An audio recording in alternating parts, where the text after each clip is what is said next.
Hola, ¿cómo están amigas y amigos? Muchas gracias por acompañarnos nuevamente en este especial de entrevistas de Nuestra América TV y Telesur. En esta ocasión estamos con el gran pensador de nuestra región latinoamericana, Atilio Borón. Él es, para quienes no lo conocen, escritor, politólogo y sociólogo argentino. Muchas gracias, Atilio, por acompañarnos. Qué gusto, Verónica, el gusto es mío. Buenas tardes. Sí. Bueno, para empezar, en esta nueva era post-pandemia, no sé si tú concuerdas con muchos economistas e intelectuales en general que afirman que estamos viendo ya el fin de la era neoliberal. Mira, yo diría lo siguiente, me parece que hablar de post-pandemia es un poquito apresurado todavía, modestamente, aunque reconozco, Verónica, que mucha gente está hablando ya de la post-pandemia, pero siguen muriendo gentes por miles todos los días. Acá en la Argentina se está complicando la cosa, en Brasil, Perú, Chile, Ecuador está muy mal, en Bolivia, o sea que no se puede hablar propiamente de una post-pandemia. Lo que sí creo que es claro es que la primera víctima mortal de esta pandemia fue el neoliberalismo. O sea, ya ni siquiera los grandes intelectuales, economistas, los lobbies, ¿verdad?, que manejan el capitalismo a escala mundial, te están diciendo de que hay que volver a los mercados y desregular la economía, sino que están haciendo un planteo exactamente contrario. Y te digo más, el New York Times en la primera o segunda semana de abril publicó un extenso editorial, inusual, porque es más de una página y media, casi 2 páginas, en donde la línea central es textualmente la monumental falla de los mercados para evitar la crisis actual. O sea que incluso cuando tú ves, si quieres después lo vemos en la entrevista, las propuestas a futuro que ellos tienen, de ninguna manera contemplan nada siquiera remotamente parecido a lo del consenso de Washington, neoliberalismo global, ni nada de eso. Ahora, juntamente con esta caída del sistema neoliberal, también pues caen los partidos políticos tradicionales, ¿no? ¿Es posible un nuevo contrato social? ¿Qué pasa con esta clase política tradicional ahora en esta nueva realidad?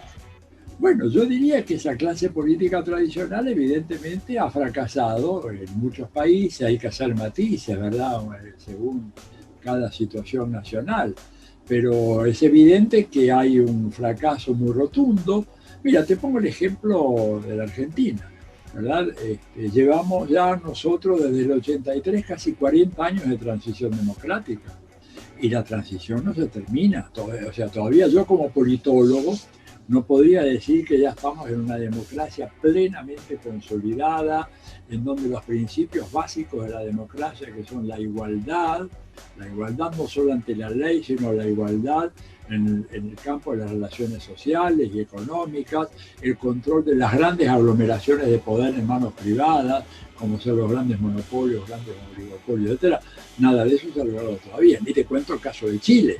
Y pongo el caso de Chile porque siempre se dijo que Chile era la mejor imitación, la mejor emulación del modelo exitoso de la Moncloa en España. Bueno, pues ambos modelos están por el suelo. El modelo de la Moncloa en España se ha desbaratado por completo y el de Chile ni te cuento, un país que está en llamas desde el 18 de octubre y que si ese incendio no ha prosperado ha sido porque la pandemia ha abierto un paréntesis, pero ni bien ese paréntesis se cierre, evidentemente vamos a ver cómo esos partidos que fracasaron de una manera tan rotunda al crear un país tan injusto, evidentemente van a tener que dar lugar a nuevas formas políticas novedosas, ¿verdad? Creo que vamos a estar en presencia de nuevas formaciones político-partidarias que no van a ser las clásicas, que van a ser Ahora, un mix de la forma clásica con las nuevas formas de expresión y organización de los sectores populares. justamente sobre esto último que dices y mencionas Chile, ¿tú crees que todos estos personajes que han salido a conocerse a través de las manifestaciones sociales pueden ser los nuevos rostros de la política en esta pospandemia? Mira, yo creo que sí, yo creo que, a ver, en Chile si hay algo que es seguro es que los viejos rostros de lo que en Chile llaman la casta política, porque es una casta que se ha enseñoreado del poder de hace más de 50 años, que ha permanecido a lo largo de los años del pinochetismo, que ha permanecido en toda la transición, está absolutamente desprestigiada.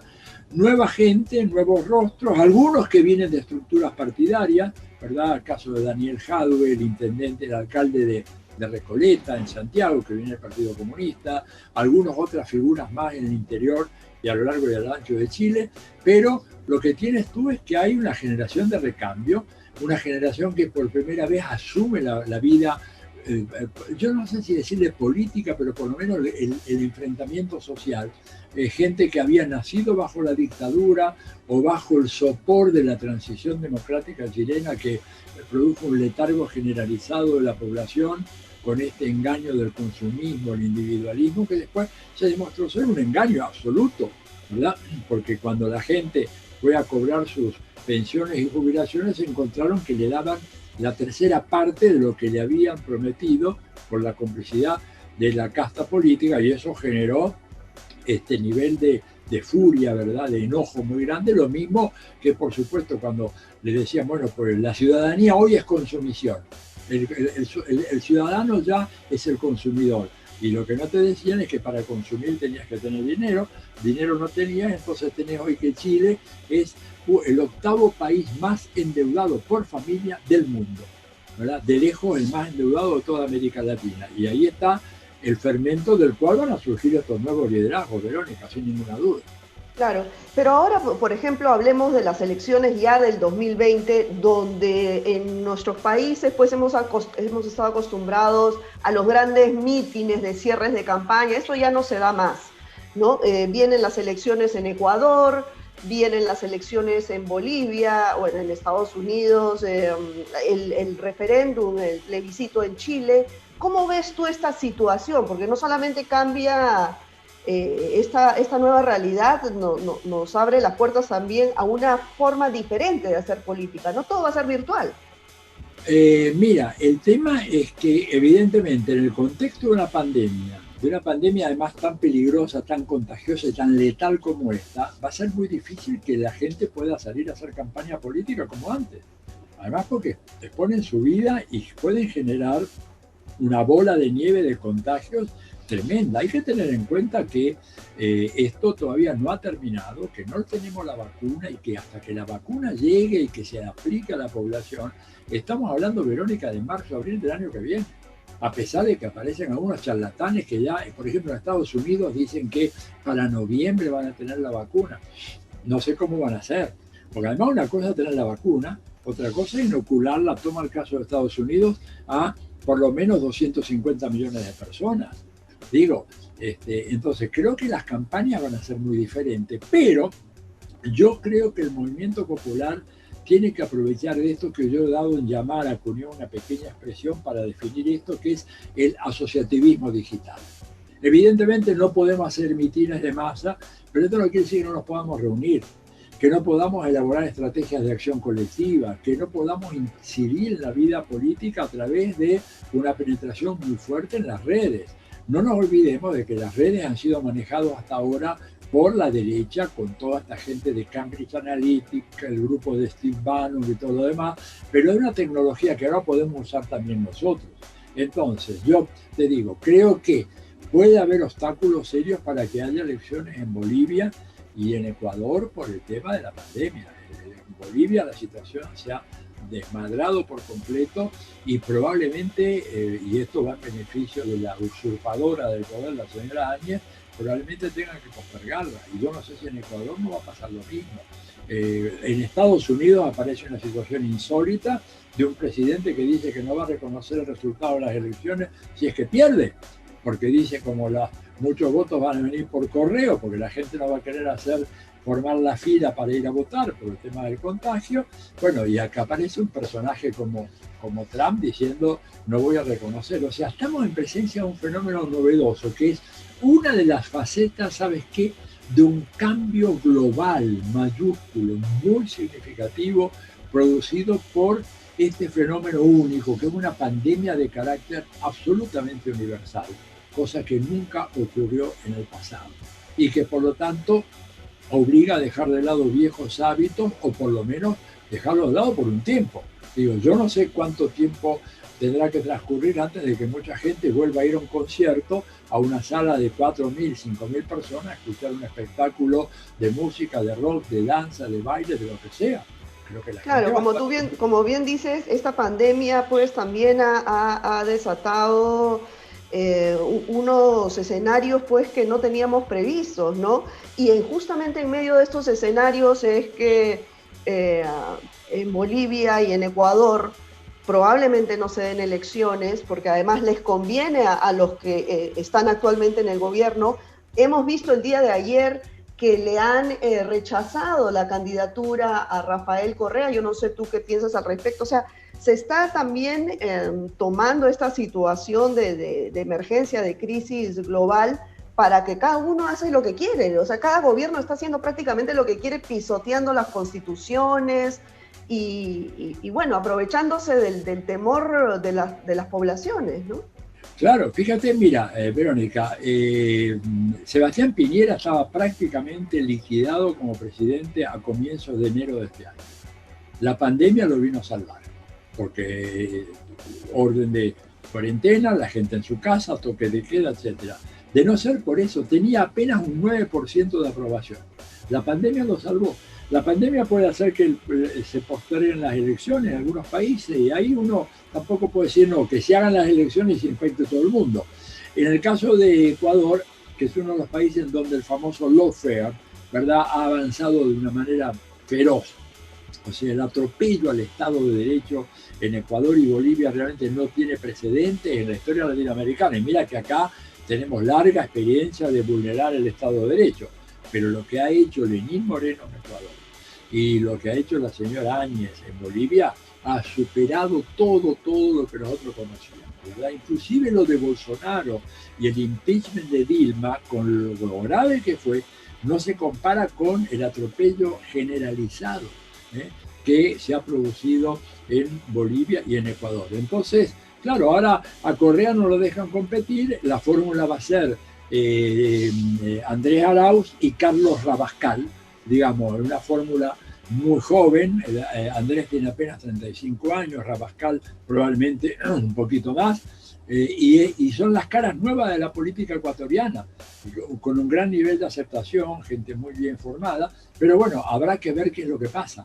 En Bolivia la cosa está más complicada, ¿verdad? Porque evidentemente el verdadero genocidio que está haciendo la señora Áñez hace que mucha gente del MAS y diga, bueno, queremos elecciones igual, cuidémonos, vayamos con barbijos, tomemos la distancia. Habrá que ver cómo se resuelve eso, pero en todo caso estamos hablando de regímenes que se están derrumbando.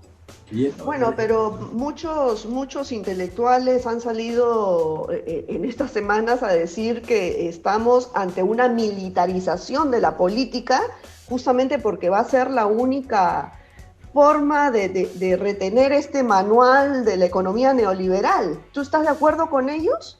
Mira, van a querer, pero depende de los países. Fíjate, eso ocurrió mucho en Bolivia, ocurrió en Ecuador, ha sido una norma en Colombia, ¿verdad?, que es un narcoestado ya de larga data, el primer narcoestado que hubo en América Latina, y se ha profundizado eso con el paso del tiempo.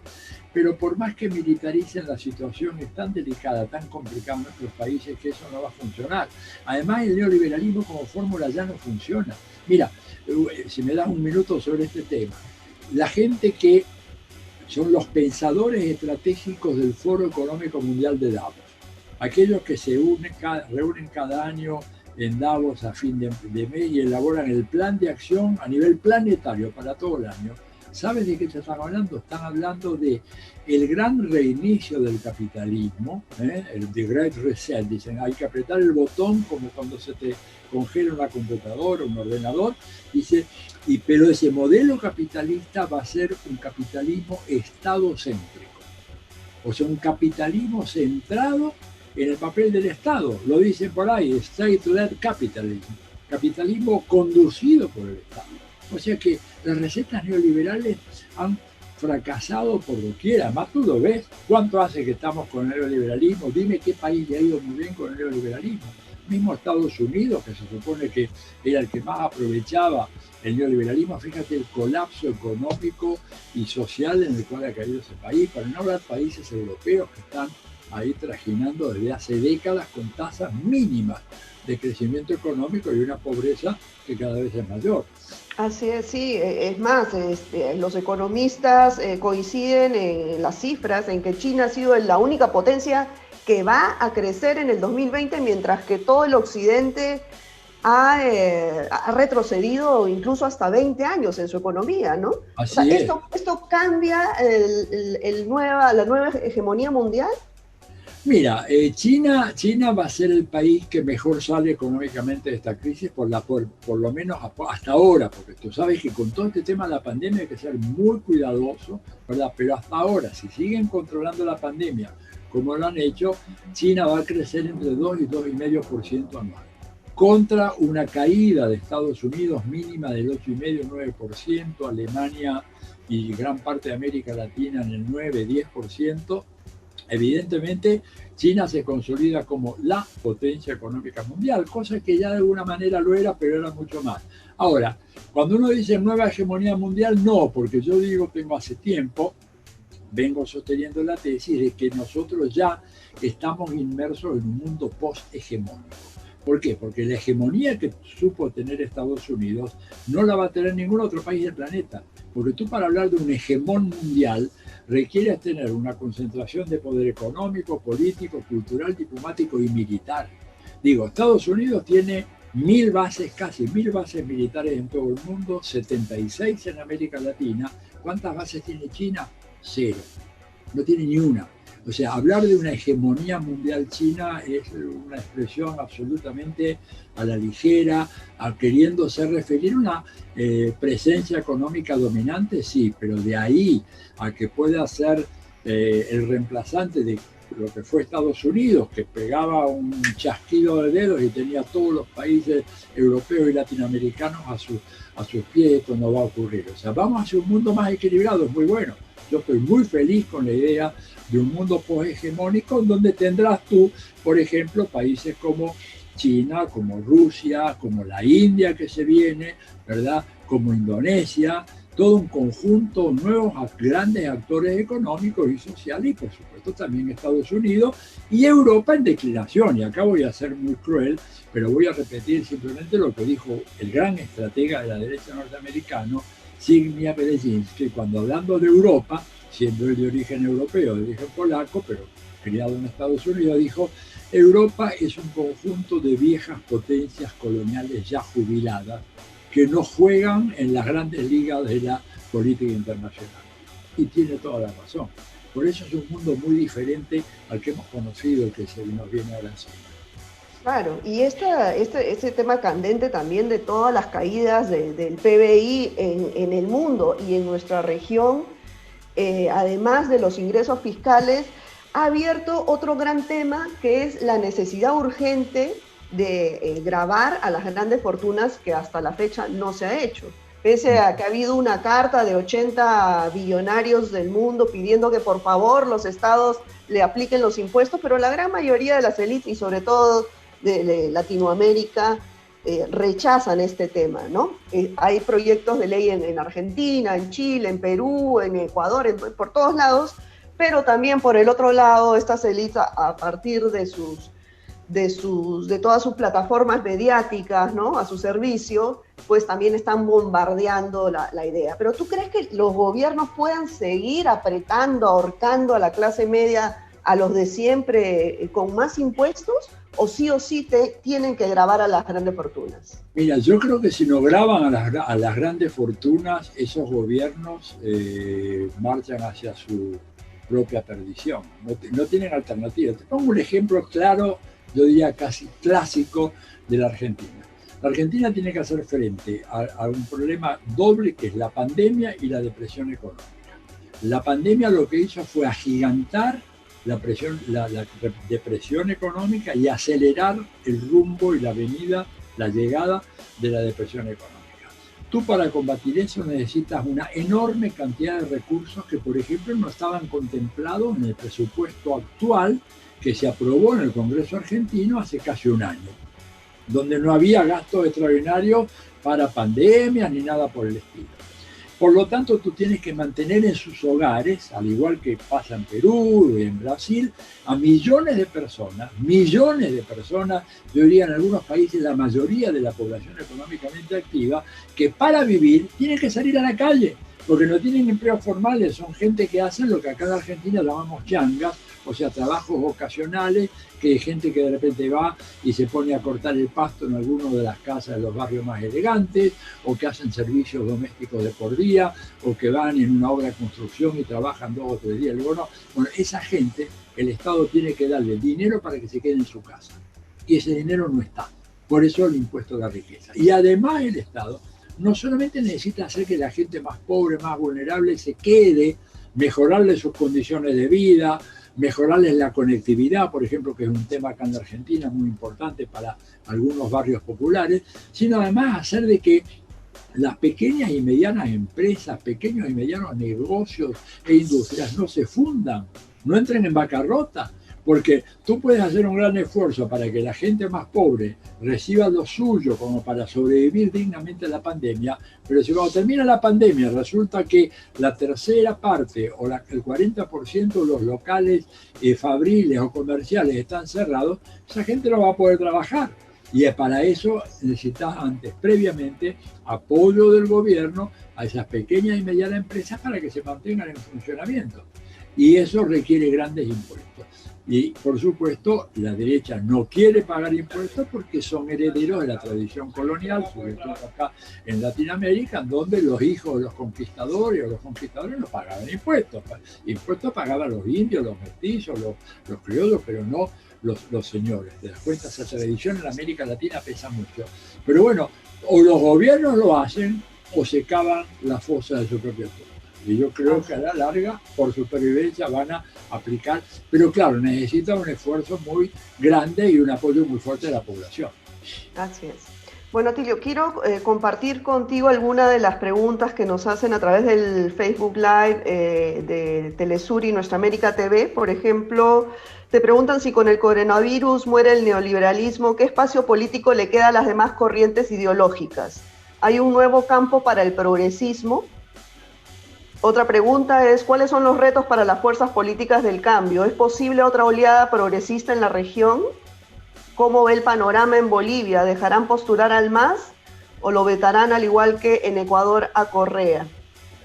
Bueno, mira, vamos con las dos primeras. Yo creo que evidentemente yo te podría decir de que ante el colapso del neoliberalismo y ante la preocupación que los grandes intelectuales y expertos del capitalismo tienen sobre el futuro del capitalismo, no sería sorprendente que llegue la hora de lo que un autor como Slavoj Žižek, que llamó en uno de los primeros artículos que se escribieron cuando apareció la pandemia, dice, necesitamos pensar en un comunismo renovado, un comunismo renovado, un nuevo socialismo, algo, ¿verdad? Porque es evidente que las fórmulas del capitalismo lo único que van a hacer es potenciar la crisis y la situación, ¿verdad?, en la cual se encuentran nuestros países. No tienen respuesta. Por ejemplo, en un país como la Argentina, tú tienes que avanzar en la nacionalización del comercio exterior. ¿Por qué? Porque no puede ser que este país que exporta, suponte, un dato, una cifra promedio, 65.000 millones de dólares por año, ni un dólar de eso vaya a parar a las arcas del Estado. Queda todo en bolsillos privados, que durante una época inclusive hasta no tenían la obligación de reintegrarlos a la economía nacional. O sea, los cobraban en un banco en Londres, en Nueva York o en las Islas Caimán y luego dejaban ese dinero, exportando tierra argentina, agua argentina, trabajo argentino, minerales argentinos, acá no venía ni un peso. Bueno, eso se acaba. Esto yo le llamo una especie de protosocialismo, porque no es socialismo, pero es un poco la creación de condiciones previas, ¿no es cierto?, para luego avanzar hacia una economía postcapitalista. Lo mismo, por ejemplo, una economía que acabe con la estafa de los fondos de pensión privados.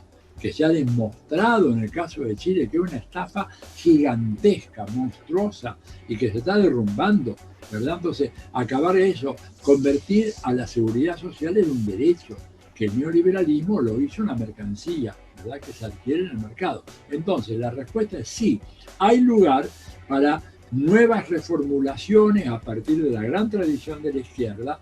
No es lo mismo que antes, no puede ser la misma propuesta que antes, porque el mundo ha cambiado, porque los procesos productivos son diferentes, porque hoy tenés todo el tema de la informática y la robótica que te desarticulan por completo lo que eran los esquemas tradicionales. Hoy tenés el tema del teletrabajo que se ha instalado de manera muy fuerte, con lo cual tenés una fragmentación del universo asalariado, que ya gente que ni sabe que trabajan para la misma empresa, porque cada cual está en su casa.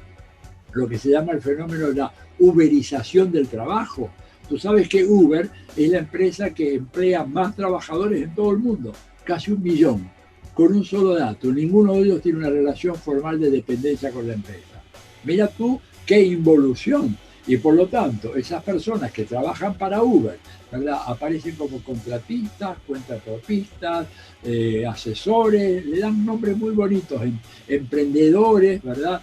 Un poco que en el Perú hace muchos años, con Hernando del Soto, salió toda esta idea famosa del otro sendero, de que cada cual podía llegar a ser un millonario tipo Bill Gates, ¿verdad? Si el Estado se retiraba. Fíjate cómo fracasó todo eso. Entonces, acá hay un campo enorme de posibilidades para ensayar nuevas formas renovadas de organización socialista de la sociedad. Bueno, ahora que mencionas a Hernando de Soto y otros intelectuales de derecha de Latinoamérica, quiero preguntarte por tu libro. En unos próximos días en Perú se va a editar tu libro El hechicero de la tribu, Mario Vargas Llosa y el liberalismo en América Latina. Cuéntame, básicamente en este libro pues tú te adelantas a lo que está pasando ahora, ¿no? Que es lo desfasado, que es el pensamiento Mario Vargas Llosa. Totalmente, totalmente. Un hombre que realmente a mí me interesó mucho la obra de él, y por supuesto yo no discuto en el libro sus méritos como escritor. Lo que discuto es cuando él se convierte en un intelectual público y que se convierte en un gran profeta de la derecha más reaccionaria de América Latina, a sabiendas, pero él es un hombre que actúa a partir de un resentimiento muy grande. Él todavía no ha digerido la derrota que le infligió Fujimori en aquella famosa segunda vuelta, si no mal no recuerdo, en el año 1990, ¿verdad? Así es, 1990, hace más de 30 años. 30 años ya, muchos de la gente... Claro, no, ya tiene que pasar la página, por favor. Bueno, pero él todavía no la pasó, porque tú tampoco estabas en edad de entender aquello hace 30 años atrás, debía ser muy pequeña. Pero yo recuerdo como si fuera hoy declaraciones de él diciendo: a mí no me va a venir a ganar ningún chinito en el Perú. Él como parte de una pequeña aristocracia, porque no es la gran aristocracia limeña, una aristocracia provinciana de Arequipa, pero él, digamos, mirando con mucho desprecio a Fujimori, y Fujimori lo aplastó. Y de ahí el resentimiento, el odio de él hacia todo lo que signifique política popular en América Latina. Y se ha puesto al servicio incondicional de las peores causas. Oye, él ha sido un gran difusor y propagandista del rey Juan Carlos de España, que resultó ser un ladronzuelo que tuvo que fugarse con todo y corona, ahora está metido en los Emiratos. Pero bueno, a cambio le dieron un título nobiliario en España, ¿no? Es marqués de Vargas Llosa, escúchame, y aparte le dieron mucho dinero, se ha puesto al servicio de los peores gobernantes de los Estados Unidos, ha hostigado a todos los gobiernos progresistas de América Latina, todos por igual, no ha quedado títere con cabeza, se ha vuelto loco en la campaña de Manuel López Obrador durante un año antes de la elección, condenando a López Obrador, diciéndolo que era un sinvergüenza, un populista, un farsante, todo eso. Ni te digo las críticas, bueno, a Chávez, Maduro, a todo eso. Y sin embargo, para sus amigos, Iván Duque, en Colombia, oye, Iván Duque lleva promedio más de un asesinato político por día en lo que va del año. Y a No, Vargas terrible. Llosa y a ninguno de estos grandes intelectuales de la derecha se les ocurre hacer el menor comentario. El libro un poco trata de ver, básicamente en una palabra, cómo es que un partidario furibundo de la Revolución Cubana se pasa totalmente al otro lado y se convierte en un crítico implacable, furioso, no solamente de la Revolución Cubana, sino de todo lo que huela a progresismo, a izquierda, a socialismo, ¿verdad? Realmente estoy feliz de que el libro se publique en Perú. Se demoró un poco, se iba a publicar el año pasado, pero yo creo que les va a encantar a los peruanos, sobre todo porque, bueno, uno de ellos, ¿verdad? Y que por supuesto los peruanos no tienen ninguna responsabilidad por lo que dice Vargas Llosa, que ha dicho cosas realmente increíbles, pero como él lo dice en varias de sus entrevistas, cuando le preguntan cuál es el arte del escritor, dice, es el arte de decir mentiras como si fueran verdades, mentiras que parezcan verdades, y eso es lo que él hace vendiendo el liberalismo para América Latina y obviamente mintiendo en todos los datos que debería dar y que escamotea, es muy muy hábil. Así que bueno, y tengo muchas ganas si salimos Oye, bien sí, parados de la pandemia, ir allá a Perú a presentarlo. esperamos que muy pronto estés por acá para presentar tu libro y además que se publique ya para poder tenerlo al alcance de todos los ciudadanos y ciudadanas aquí en Perú. Muchas gracias, Atilio, por esta entrevista muy amable y hasta una próxima oportunidad. Gracias a ti, Verónica, a tus órdenes. Gracias. Bueno, amigas y amigas, ha sido todo por hoy. Como todos los jueves, estamos en entrevistas especiales sobre temas de política económica a través de las plataformas de Facebook Live de Telesur y Nuestra América TV. Nos vemos en una próxima oportunidad. Cuídense mucho.